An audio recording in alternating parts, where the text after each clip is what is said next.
to the Citizen channel. Hope you're all staying safe and well. I'm recording this a few days before the start of the 2025-26 season. I'm just having a look back at Khusanov, so shall we say Abdukodir, I think we'll just call him Khusanov from now on. Abdukodir Khusanov. We'll have a look at his 24-25 season, which sort of came to quite an abrupt end, didn't it? But it did get sort of a revival for the World Cup, but we'll talk about it anyway. On the 20th of January 2025, City announced the signing of Khusanov from Lens on a 4.5-year deal until the summer of 2029. Khusanov had joined the French side Lens from Belarusian club Energetic BGU. I think that's where he wore the number he's wearing for us in the summer of 2023 and has established himself as one of the most exciting young defenders in Liga 1. Only 20, the centre-back already had 18 appearances for his country, helped Uzbekistan make a strong start in their challenge to qualify for the first World Cup in 2026. He said after joining, "I'm absolutely delighted to be joining City, a club that I've enjoyed watching for a long time," he said. "This squad is full of the best players in the world and I can't wait to meet them and play alongside them." And of course, Pep is one of the greatest coaches ever, so I'm so excited to learn from him and improve my game even more. This is a very proud moment for me and my family to be joining a great club like City, and I'm more than ready for this challenge. I say he took that number 45 shirt. Of course, with City searching for form and injuries at the back, he didn't have long to wait to make his debut, and it got off to a bit of a shocker though in a home game against Chelsea on the 25th of January. Just 3 minutes in, Khusanov's second touch in his new shirt, a bit of a nightmare. He challenges the forward and misses a clearing header. Then he turns and messes up an attempt to head back to Edison, and Jackson nipped him, rolled it across to Madueke and had an open goal, and he gave Chelsea the lead so it didn't start too well. Just a minute later, yes, he goes into the book then for fouling Cole Palmer. He'd had a cracking debut so far, just 4 or 5 minutes in. So some credit back in the bank when on 9 minutes he blocks a Sancho shot that was on target. I think the only surprise was that Pep waited until the 53rd minute before a giant sky blue and white hook extended across the pitch as Khusanov's disappointing debut ended. He was replaced by John Stones. Simon Bukowski, the Manchester Evening News, said of Khusanov, "The most difficult first 6 minutes of a debut in memory. Did well to recover his composure and managed a few crunching tackles. He scored him just 4 out of 10. I gave him a 5. I partly blame Pep. I said Pep playing him immediately put him under immense pressure, which got to him initially. Things can only get better." I was fairly sure of that. He was taken out of the firing line by Pep, and the next time we saw him was in the FA Cup 4th round visit to Leyton Orient on the 8th of February, and a second half replacement for Heiss, and it went much better for him this one. He did well to stop a Kelman effort when he looked like scoring. Khusanov poked it away from just off his toes on 49 minutes, so he stopped it being 2-0, which would have been a bit of a disaster at the time, and even better then got City's equaliser, though it was somewhat fortuitous. On 56 minutes we took a quick corner on the left, worked the ball in field to Lewis, 22 yards out, and his shot is going straight at the keeper Keeley until it hits the unsighted Khusanov and bounces slowly into the corner.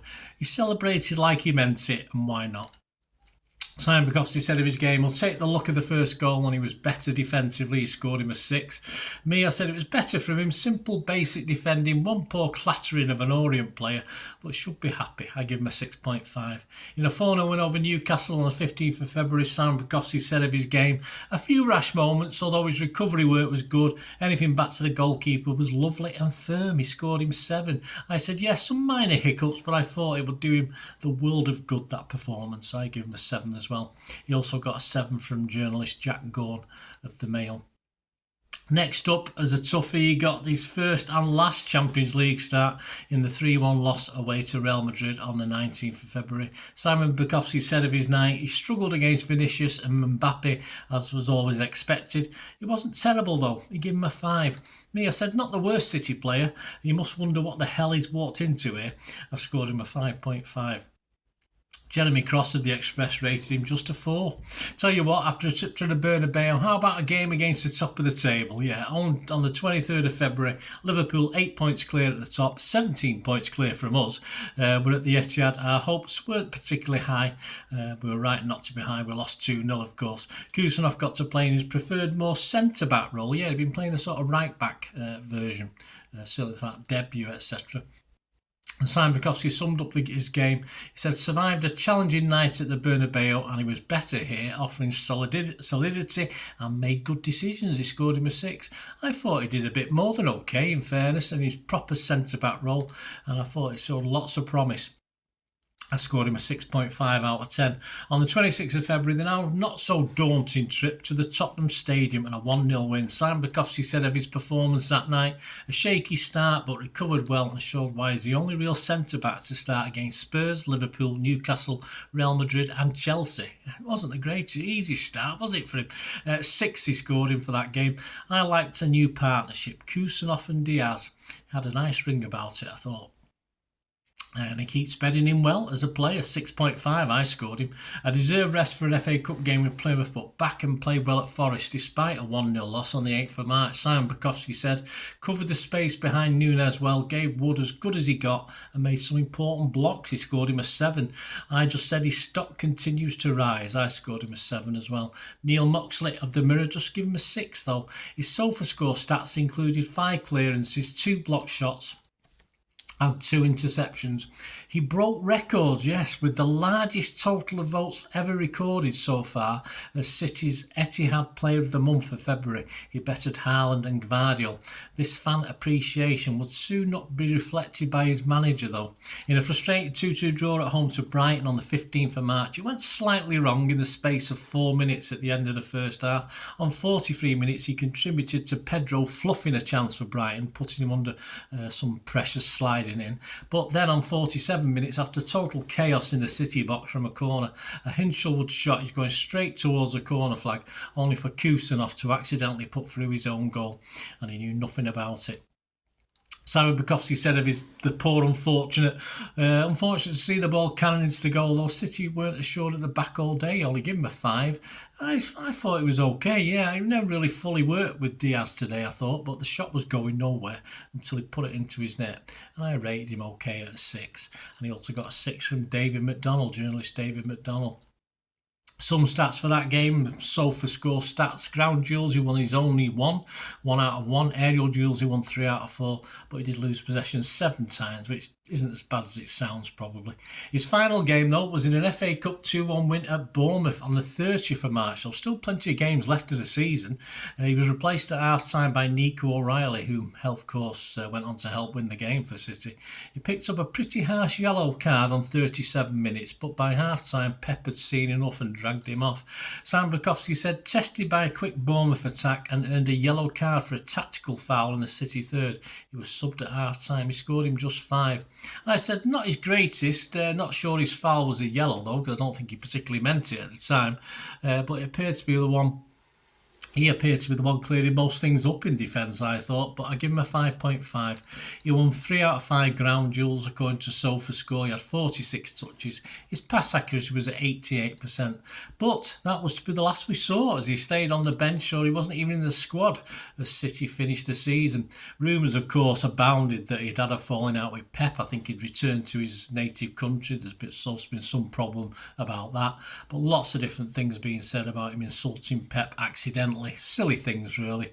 But perhaps with returning players, Pep really, as is his norm, stuck to his tried and trusted at the end of the season. I think there's perhaps no more than that, but it was a strange from player of the month to not playing at all. It was a bit of a strange thing for Khusanov when you consider his really bad game was the very first one he played.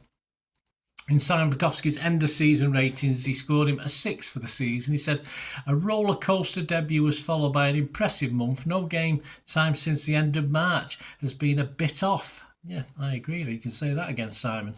In my end of season ratings, his scores, his averages His average with the Manchester Evening News player ratings was 5.83, but I had him a little bit higher. I had his average for the games he played at 6.33. He didn't start well, of course, and a 4 and 5 from the Manchester Evening News and me in that game against Chelsea, but nothing too disastrous after that, I thought. Would the Club World Cup tell us more? Well, probably not. No, we're not really, no, because he only played in one game out of 4 in the 6-0 win over Al Ain, which didn't tell us too much about our players. Anyway, this was on the 23rd of June. He received a yellow card again on 58 minutes, which was a signal for Pep literally to drag him off a couple of minutes later. Simon Bukowski said of his game against Al Ain, didn't really stand out, which can be a good thing for central defenders, but probably doesn't move the needle for him. Yeah, I think he's probably right, Simon, there. He gave him a 6. I said he was steady, was booked, though Pep took no chances taking him straight off. I scored him a 6 as well. Some stats from that game from Sofa scored. He made 1 clearance, 1 interception, was dribbled past once. He won just 2 out of 6 ground duels, but won both his aerial duels he took part in. He lost possession just 6 times, 80 touches with a 93% pass accuracy, 63 out of 68. Made 1 key pass, and 4 out of 5 long balls were accurate. And his final stats, of course, for the season, in the Premier League, he made 6 starts. In the FA Cup, 1 start, 1 sub-appearance, 1 goal. In the Champions League, 1 start, and in the Club World Cup, just the 1 start. So not a massive games, considering he joined us on the 20th of January. The talk pre-season is that he's going nowhere, so it'll be interesting to see how his 2025-26 season will go and whether Pep will utilise him fully. Of course, we'll get to know that very soon. We've got a friendly against Palermo, so we'll see how he's done in that one. And we'll see how the season goes with Khusanov, because a lot of City fans want to see more of him. Perhaps Pep not so much, but we'll see. Anyway, any memories you've got of Khusanov, guys, let us know. It'd be great. Hope you enjoyed this, please. Hope you enjoyed the content. Thanks for watching. And if you did enjoy the content and want to help support the channel or just want to get in contact with me, there are ways of doing that. And all you ever have to do is keep watching and listening. Thanks for that, guys. Hope you enjoyed the feature anyway, and please, if you can, give us a thumbs up, give us a like, that'd be wonderful. And if you're not already a subscriber, it'd be great if you could subscribe. It's absolutely free. Also, check out all my social media links. They'll be in the description and comments below if you want to follow me on TikTok, Instagram, X, Facebook. We can chat on there and do all things City, of course. Also, if you're into film and TV, don't forget, a lot of this channel is film and TV stuff. I love me film and TV like I do City, so if you're into that, have a look. Or if you know someone who might not be that bothered about the football but likes film and TV, give them a kick in my direction. I'll be very grateful. And special thanks as ever to supporters of the channel. Piat6505, they've got a little eBay shop selling film and TV memorabilia mainly, including books, magazines, posters, lots of posters, and they do have some City stuff as well that they've purloined off me over time, so there'll be a few bits and pieces, probably more going on as well. So have a look at Piat6505 on eBay. And yes, if you do go onto eBay, and if you remember, we do have memberships, 99p a month. You get early access to all my vlogs, so as soon as I do them, you get them. Sometimes it could be months before they're published generally, so a lot of the history stuff, so you have access. The membership gives you access to that. It gives you 10% extra off at Piat6505 if you want to buy any of that memorabilia.